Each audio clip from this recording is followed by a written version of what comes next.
Hello viewers, 4DIYers here with another video for everyone. In this video here I'll be showing you how to remove a stuck or seized retaining screw for the rotors. Usually it's a good idea to have a thread locker or very light layer of anti-seize applied to prevent these from seizing up in the hubs, but that doesn't always happen. It's best to take the right steps before stripping the screws. Using my method and living in an environment with full-on winters and road salt, I haven't ever needed to drill one of these screws.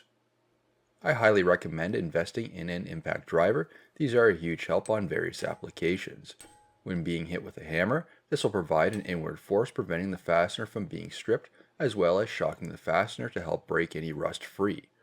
Beyond that, it also creates a turning force when hit with a hammer. Before using one, it's always a good idea to use a small pick or screwdriver to clean the fastener if needed, so the screwdriver tip makes good contact. Eventually the screw is broken loose. Here's a close-up so you can see a little better of what's going on.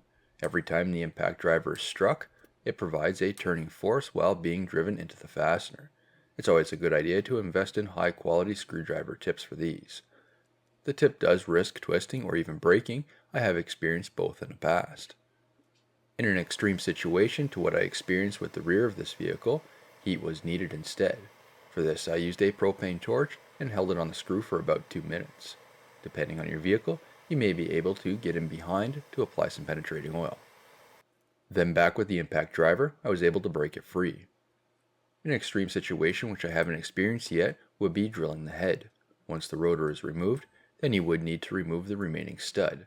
The stud can be removed by drilling it further and then using a tap, with an easy out, or by welding a nut on the stud.